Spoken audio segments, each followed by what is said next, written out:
Hello and welcome to the GZERO World Podcast. I'm Ian Bremmer, and this is where you can normally find extended versions of my interviews on public television. But today, I am bringing a very special episode, a timely conversation with Semafor co-founder Ben Smith about the explosive feud that erupted last week between President Donald Trump and Elon Musk. It was an extraordinary public fight between two billionaires, President Trump, the country's most powerful man, and Musk, the world's richest. Their partnership imploded after Musk took issue with Trump's deficit-expanding Big Beautiful Bill. Maybe unsurprisingly, it quickly turned personal. The feud appears to be cooling, at least for now, but that doesn't mean reconciliation. Trump warned Musk will face serious consequences if he decides to fund Democratic candidates and says he has no interest in repairing the broken relationship. There's a lot at stake. For Trump, Musk's political funding ahead of the 2026 midterms. For Musk, billions in government contracts and subsidies for his companies. Beyond the reality show style drama, the breakup of the president and the GOP's biggest and most influential donor has upended one of the defining dynamics shaping President Trump's second term, with big implications for the Republican Party and its relationship with Silicon Valley. So is this a permanent rift between deep MAGA and dark MAGA? Will this battle be another example of a so-called Trump taco trade, or are we only scraping the surface of President Trump's ability to reward his friends and punish his enemies? In the short term, in very permanent, consequential ways. I'll cover all that and more with my guest, Semafor co-founder and editor-in-chief, Ben Smith. Let's get to it.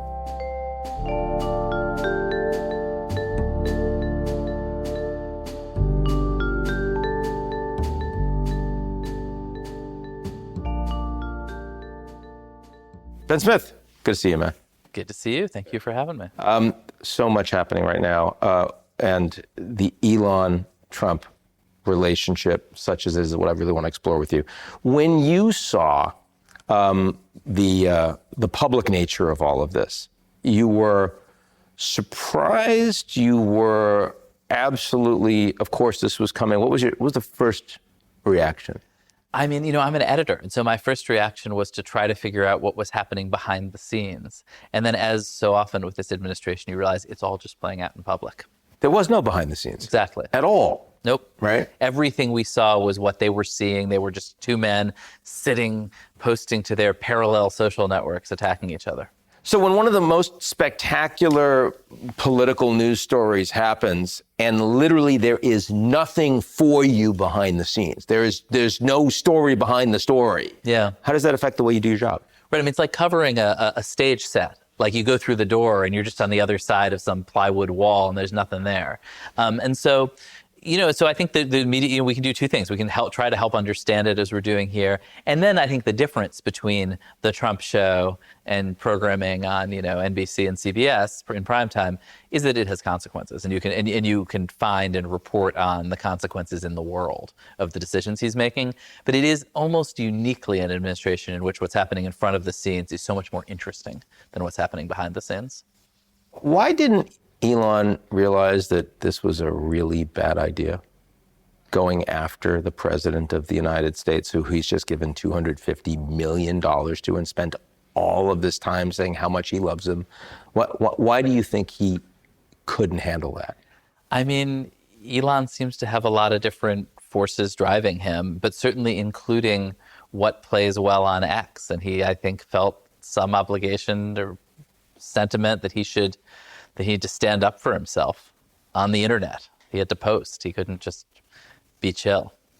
And yet, he's probably going to need to be chill and has already shown a little bit of backing away. I mean, is there an Elon Always Chickens Out app that's coming out? Well, I think, you saw Trump really kind of humiliate him on the way out the door. I think this was a little underplayed, but Trump cares a lot about images. And if you look at the image of when Elon, ends his sort of official term, Trump doesn't get up. There's a picture of Trump at the desk shaking his hand like the way, some annoying person is in your office and you're not going to bother getting up, shake his hand. And then he presented him, and he saw this with the key to the White House. If like the mayor of some small town they'd get the key to the White House, it's sort of like the lowest level trinket that you give a visitor. And so it was I think it was a sort of deliberately humiliating departure. Musk was in there with a black eye, bouncing off the walls. And he didn't just do that, right? I mean, he also removed unceremoniously, the NASA administrator that Elon had specifically said, like, I need this guy. Yeah. Right. So, in other words, you're saying Trump was basically really asking for it, was really kind of showing that he was done with Elon. And Elon's reaction was essentially reflecting that reality. Yeah, and I think Elon felt like, all right, I guess I don't have to lie about my views anymore, particularly about the Trump administration's single biggest priority, this huge tax cut and bill, and just immediately turned to Twitter to say, well, actually, now I can speak freely. This bill is terrible, which is the single most annoying thing he could have done to the White House. You think that's more annoying for Trump? You said the White House, but you think that's more annoying for Trump than, saying I'm going to start a third party? It's more annoying to Trump than saying you should be impeached? More annoying to Trump than saying, actually, you're all over the Epstein files? That's also quite annoying. Yeah. I would say that's more, those are really insane, ugly personal attacks. But he started just by, attacking the administration's top priority that they were actually trying to get done and imperiling it. Yeah, I mean, he went after tariffs as well, and that was before the fallout, right? I mean, He made it clear, like, I really don't like what this guy is doing here. Yeah, I mean, he sort of embodies this bet that his circle made on this administration, which is we'll swallow our objections to elements of what Trump is doing because ultimately we're aligned on something. And then I think you saw the pieces of that something fall away very quickly, like, oh, actually, Trump is hostile to the whole immigrant ethos of Silicon Valley, which includes Musk, by the way. Oh, he's actually hostile to globalization and trade, which are the DNA of Silicon Valley in this world. But at least he's on board with our pet project, which is space. And oh no, actually, and so I think at some point, I think it's true for Musk and also for a lot of his allies, all that's left is that Trump also hates the people they hate on the internet. I mean, you did see Elon was in the room with the South African president and, of course, the Afrikaner, sort of case that Trump was willing to get on board with. It clearly wouldn't have moved anywhere otherwise. You saw that Elon was able to insert himself along with OpenAI in deals that were important to the Trump administration. So it wasn't like he was getting nothing for his money. Right? No, but it had gone from being a huge alignment of big principles to, on one hand, very minor fringy issues. I don't have complex views on the place of sort of Afrikaners in South Africa, but it's not a top tier U.S. issue. And then totally transactional things like getting in on the Gulf AI stuff.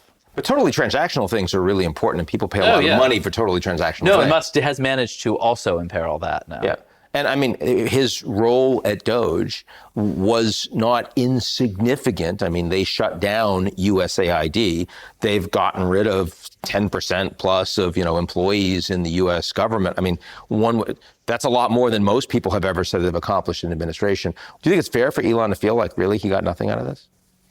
I think Trump, with Doge in particular, which was not something that Donald Trump spent his time campaigning for, which he kind of on a lark and charmed by Musk's enthusiasm for the project and for the idea that we're bringing in this, brilliant business leader to restructure government, bought into, and then watched Musk both, do very, very unpopular things, imperil Trump's own popularity.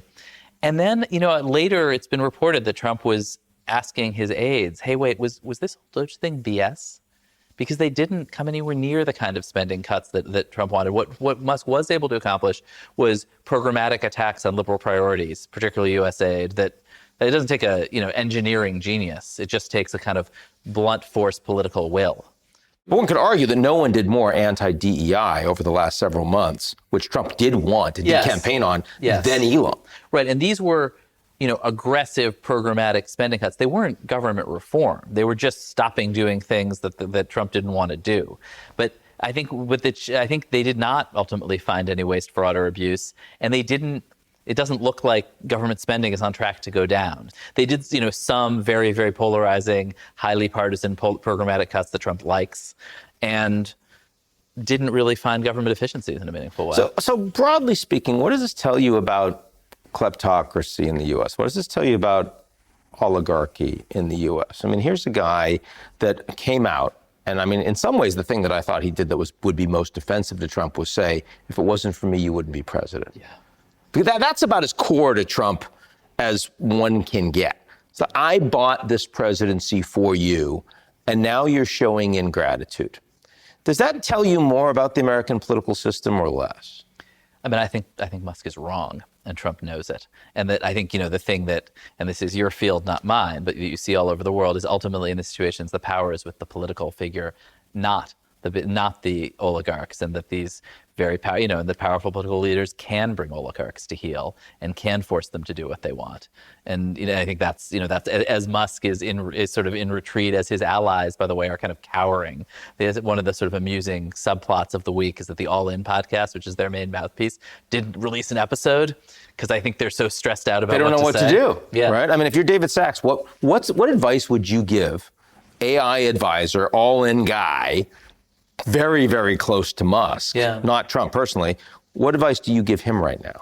I mean, I think the challenge with people around Donald Trump, that you've seen over and over in the first administration and in this administration, I'm not going to, I wouldn't want to give David Sachs advice, but but ultimately, Donald Trump is running the government. It's about Donald Trump. If you are in some way misaligned with Donald Trump or getting more attention to Donald Trump, or he just gets sick of you, or your friend is tweeting mean things about him, you're ultimately everyone other than Trump loses in these exchanges. And I think, and David Sachs is obviously in the firing line right now. I think knives are certainly out for him in the kind of MAGA wing of the Republican Party. And it'll be this tug of war between essentially the, Steve Bannon-led MAGA world, which sees these guys as transhumanist oligarchs who stand against the common American, and the crypto universe, which loves David Sachs, is not exactly the same as Elon, but does have a lot of sway, and Donald Trump's over it, partly because Trump is in the crypto business in a big way.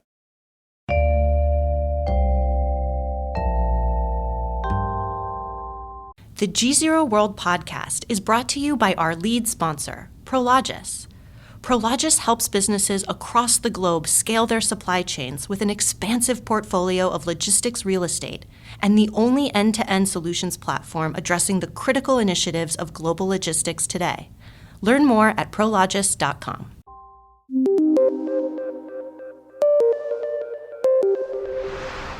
Donald Trump is 78 years old. He's going to be president, assuming his health holds up, for another 3 years plus, and then he's not. A lot of these crypto bros have had a longer history and are likely to have a much longer future with a much wealthier Elon than they do with Trump. Why do you think no one seems to view it that way? I mean, I think Trump's power to reward his friends and punish his enemies in the very short term, in very consequential and permanent ways, is totally unprecedented. And he loves doing it. And so I think the idea that they don't think they can wait him out. So in other words, these are very short-term people in a very short-term environment. Well, I think the amount of damage that Donald Trump can do to your trajectory can have real long-term impact. And so you're saying something that sounds very, very different from the taco trade. The Trump always chickens out. Right? Elon doesn't seem to imply that. The markets almost uniquely, right, can't be bullied, can't be talked into or out of their direction. And so Trump has repeatedly chickened out in the face of the markets. Individual business leaders, individuals of all sorts in civil society and the media can be intimidated, and Trump knows it. And he usually wins that game of chicken. Now, you brought up Steve Bannon. He has been saying for a long time that Elon is not long for this administration. Yeah. He hates this guy publicly and privately. But he also thought that Trump wouldn't kick him to the curb. He also thought that ultimately Elon's money and his reach was too important for Trump and the Republicans, and that as a consequence, they would still maintain a pretty warm relationship. He was wrong about that. Why do you think? I thought that too. I mean, I thought that Trump had built a stable, if challenging, alliance between a kind of nationalist right and these tech oligarchs. I mean, I think Elon was doing a bunch of things that Trump didn't like, from getting a lot of attention to reportedly doing a lot of drugs, a thing that Trump doesn't like. And there was just some accumulation of provocation. And then Elon then comes out and criticizes the bill, and Trump says that he's disappointed in Elon. He doesn't, there's a very, very mild thing for Donald Trump to say. And that is when Elon escalates goes bananas. I think Elon could have slunk quietly back to his business, a little bit banged up and humiliated, but not at war with the President of the United States. And he acted impulsively, escalated massively. And now, I think I think it is probably not the likeliest outcome that Trump cancels all his contracts and starts investigating his citizenship. It's not out of the question. It would be really challenging, right? I mean, the U.S. DOD, Department of Defense, really actually needs a lot of the contracts that they have with SpaceX. They don't have alternate incumbents to that. This isn't just like the Starlink deal. Do you think that Trump ultimately, Trump's been quite good at maintaining good relations with really wealthy people that he needs? Yep. Internationally, like in the Gulf states, but also domestically. And even if they annoy him, right? Is Elon an exception, do you think, to that or no? Well, I think, is Elon a totally rational actor? I don't really know. I think that you're right. Elon is too big to fail for the United States right now. I think if you see a Democratic administration come in, they're going to have to find a way to make a separate peace with Elon Musk. And they will want to investigate, punish tech oligarchs. They're going to have to find a way to hold Musk harmless and go after somebody else for the reasons you mentioned. He's just so integral to the U.S. technology infrastructure, to the defense infrastructure for now. That I think they'll just have to live with him. Bannon is calling on Trump to nationalize. And deport. Yes, nationalize and deport seems to be the program. But short of that, which I think is not going to happen, yes, Trump will have to find a way to deal with Musk. But I'm not even sure that Bannon actually would want that, frankly. Do you think he actually would? I don't know what's in his heart, Ian. Yeah, you're right. Because you know that it's a very spectacular thing to say, and that's why you say it, and it plays well, and you're even quoting it, right? So it is, of the people out there with a following, he says the things that are most immediately quotable. That doesn't necessarily make them things that he believes. Yeah, and I think it just raises these bigger questions of, wait, what is the Trump administration about? And I think one of the versions was it's about unleashing the American economy, about getting the government out of the way in a very almost traditional Republican way with a Silicon Valley spin. We're going to sort of race into this bright AI future. And there was another part that was it's about getting Americans back working in factories, cutting off the rest of the world. And I do think the real underpinning of this deal that Trump made with Silicon Valley, it has now come down to, we hate the woke people, you hate the woke people, we have that in common. We may have totally different views of the rest of the economy, but that is sort of the remaining shared priority, is the culture war. Now, Ben, you said that part of an understanding of whether or not they can still do business together is whether Elon is a completely rational actor. You didn't say that about Trump. No, I think Trump actually, Trump is pretty predictable, right? He's entertaining, he's surprising, but the things that he is doing are things he has been promising to do for decades. And the pattern of somebody getting into the spotlight with him, taking a little too much of it, and getting cast into the outer darkness is also pretty predictable, which is why everyone predicted that Elon couldn't last forever. Although I think we mostly predicted that there was a sort of a détente, that they could get along without having some meltdown, which they have now had. So you think that ultimately, whether or not there is going to be an entente between the two, that they can work together in ways that would clearly be still, even today, in the strong personal interests of both men, is really up to Elon? I think that's right. And as you say, their interests are aligned. Trump has a lot going on, actually. Trump, in some ways, Elon has a lot going on. Trump has more going on. And so if Elon can fit into the world he's trying to build, he can go pick other fights, and Elon is a useful ally. But I don't think it's all that predictable what Musk does. I don't think Musk's actions have been all that predictable over the last few years. He's made some huge gambles, in some of which, like the acquisition of Twitter and the sort of full-throated support of the Republicans, seem to be paying off. Until they don't. Yeah, until they don't. And then we'll find out. Well, maybe he doesn't know himself where he's going to be. And that's certainly, that's the impression I have. I don't think that he or people around him really know what he's going to do until he does it, until he tweets it. Ben Smith, great to have you on GZERO. Thanks for having me.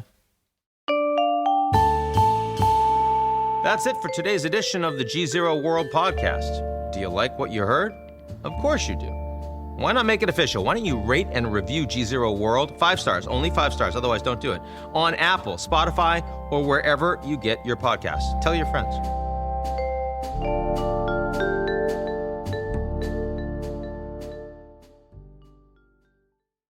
The GZERO World Podcast is brought to you by our lead sponsor, Prologis.